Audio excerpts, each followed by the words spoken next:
The biggest civil uprising in the history of the Turkish Republic kicked off in Istanbul at 5 a.m. on Friday, May 31st. Turkish media downplayed the protests as the unrest spread like wildfire across more than 60 cities.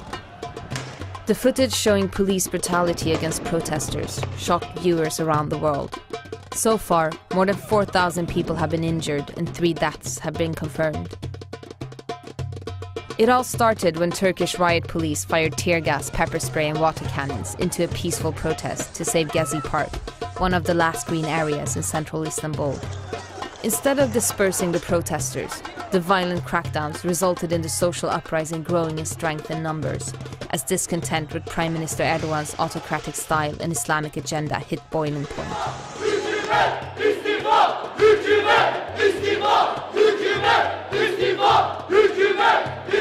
Upon landing in Istanbul, we jumped in a cab to see what was going down in Taksim. Traffic was stopped, so we were dropped off in Cihangir, a 10-minute walk away from Taksim Square.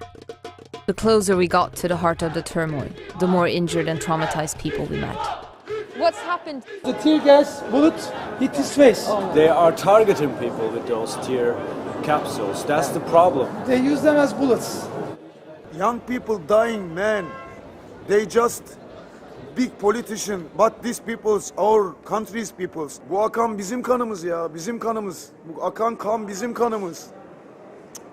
Lots of people are coming now from the square. There's been tear gas fired all day. Water cannons, pepper spray. Biz sadece parkın ve bu insani yaşamı savunuyorduk. Ama onların yaptıkları biz yürürken şu şekilde kolumuzda biber gaz bombası fırlatmak, halkın ortasına tomalarla girmek. Yani şöyle diyebilirim ki bu başbakan kendi halkına savaş açmıştır. Ve bunu bütün dünya görmeli.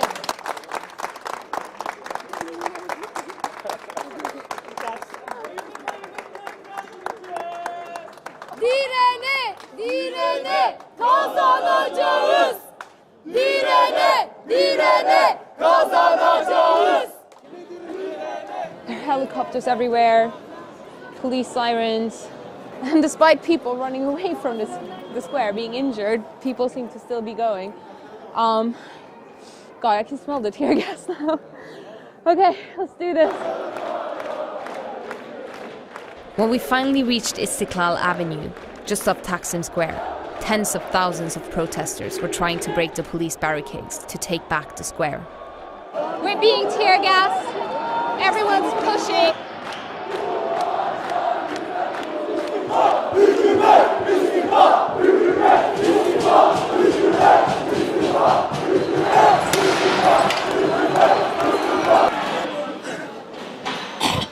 We hid upstairs in a bar for hours. Hide your camera, don't use your light.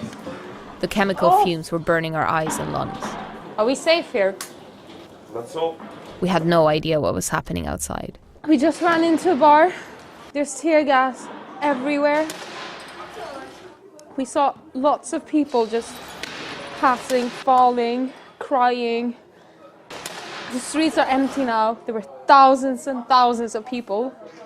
Just a few minutes ago, I can feel that something really bad is happening.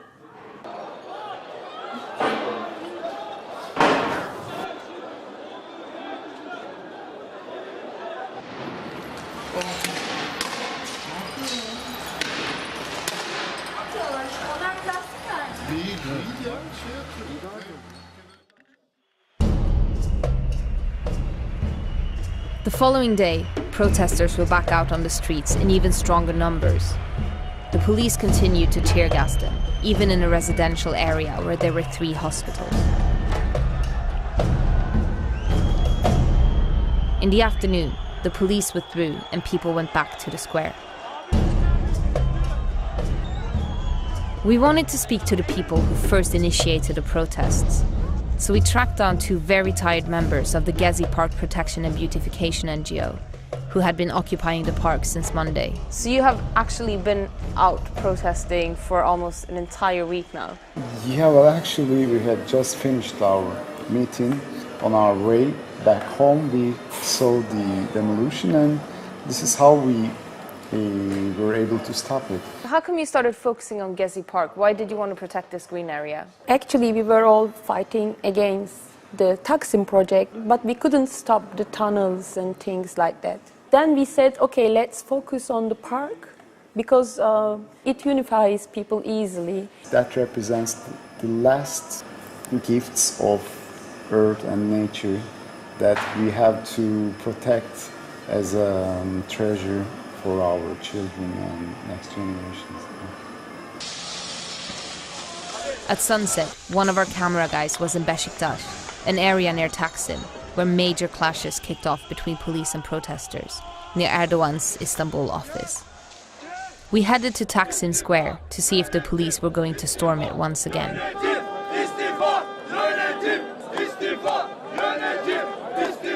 We're in Taksim Square, the heart of the protests in Istanbul, and people are partying despite having been tear gassed for 2 days and brutally attacked by police. And it's kind of amazing how many people are here, despite all the rumors that police from all over Turkey are here to basically attack the square in God knows how soon. Do you think it's going to get worse than yesterday? Hayır, pek zannetmiyorum ama şu anda polis bekliyor. Ve aşağıdaki oluşturmuş olan kortejde bizim arkadaşların yapmış olduğu bir barikat var. Eğer orada bir çalışma olsa çok büyük bir şekilde hani kan falan akabilir. Are you afraid of what's going to happen tonight? I mean, you've been tear gassed for 2 days now and attacked. We don't afraid for anything. Yeah. We don't afraid. I am Kurdish. This is human rights. Ama çünkü insanlar because of human rights. We are ready for everything. So you're going to stay on this square no matter what? Yeah. We will wait at Taksim. We don't give Taksim to the Recep Tayyip Erdogan.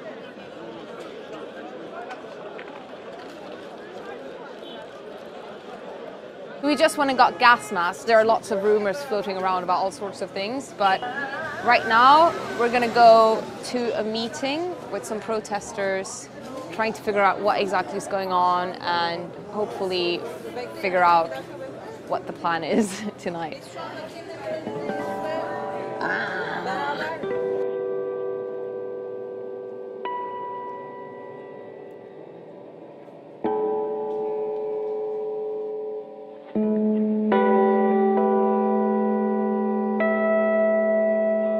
How did you find out that things were kicking off? I, for myself, saw what was happening on Facebook and Twitter. I was at work, and at 5:30, I left work, and I went directly to Taksim.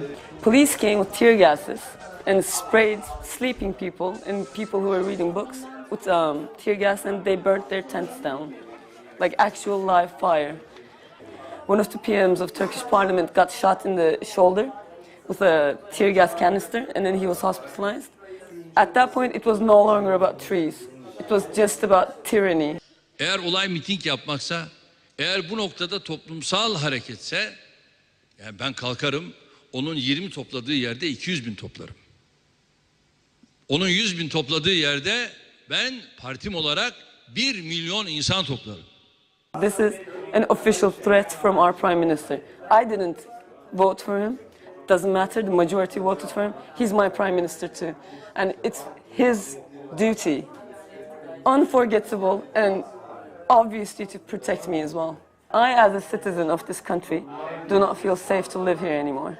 Like yesterday, around noontime, when the protests went so bloody, we saw this canister, twice the size of a regular grenade, and it says it should not be used on humans. And there was this doctor saying that they're using 9 different varieties because they all have different remedies. And one of them, if you drink water with it, it will burn more.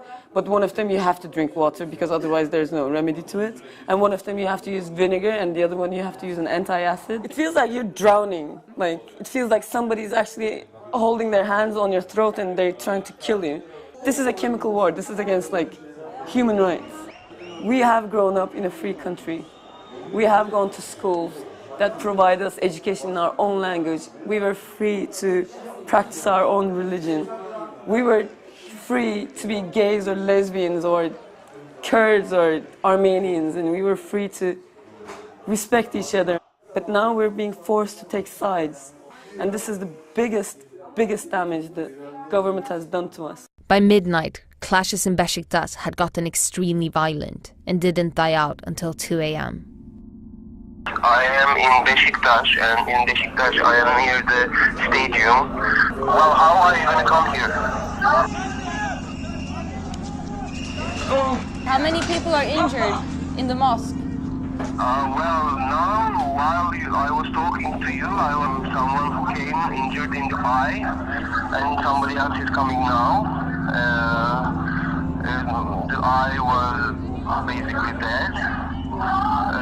Probably the gas came into the eye. Okay. Directly, the capsule. It's gonna be harsh. Tıp fakültesinde değiliz, hastanede değiliz. Elimizde 3 tane malzeme var. Ağrı kesici, bentolin, pansuman.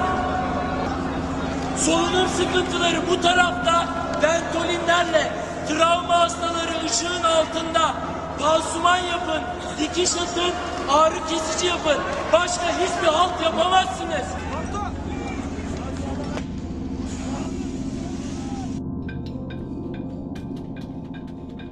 We wrote our names and blood types on our arms because we don't know what will be going on for today, so we want to be safe in a hospital, in a government hospital, and etc. That's why we need that one.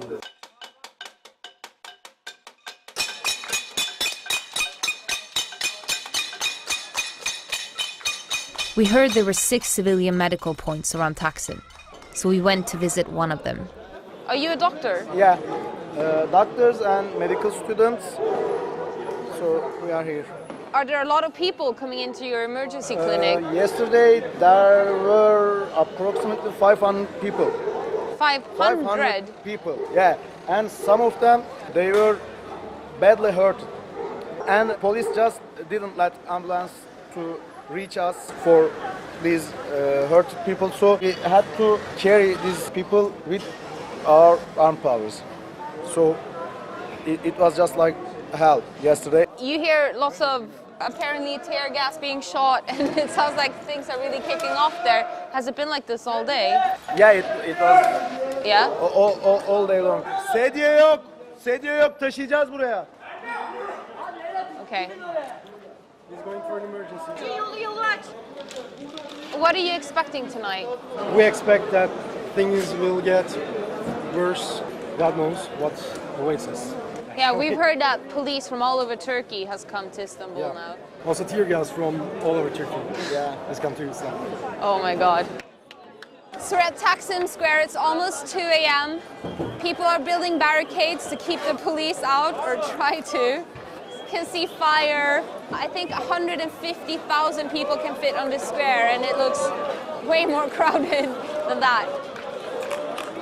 Can't believe how brave they are after all the news of what's happening in Beşiktaş.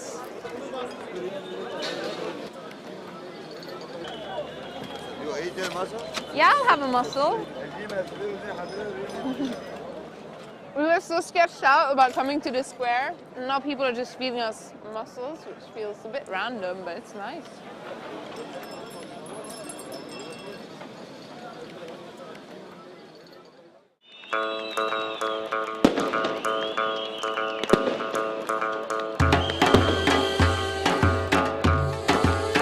On the third day of riots shaking the country, the people had taken back Taksim Square, which was now the scene for a massive street party.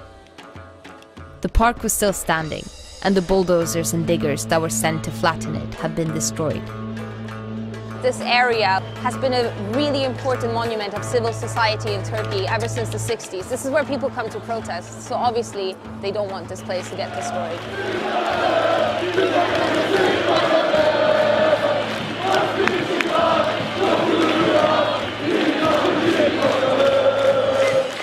We left the celebrations to meet the MP who had become a national hero. We're on our way to meet Siri Saria Under, the MP who stood in front of the bulldozers when they tried to destroy Gezi Park the other day. And he was reportedly hit by a tear gas cartridge and hospitalized later on. Kepçenin önüne atladığımda bunun birçok insanı dikkatini çekeceğini düşünmüştüm. Yapılan iş illegaldi. Bu belgeleri getirirlerse dozerin önünden ancak o şartla ayrılacağımı söyledim. O belgeleri getiremediler. Ben de dozerin önünden çekilmedim ve meydana gittim. Artık yüz binlerce insan oraya gelmişti ve bu yıkım durduruldu. İlk defa insanlar çok farklı düşüncede olan ve hükümetin bu hegemonik yaklaşımından, kibirli yaklaşımından bıkmış insanlar, normalde de bir araya gelemeyecek insanlar bir araya geldiler. Epeydir Türkiye'de toplumsal muhalefet de bastırılmıştı. Böylece bu onlara normal gelmeye başlamıştı. Şimdi bu büyü bozuldu.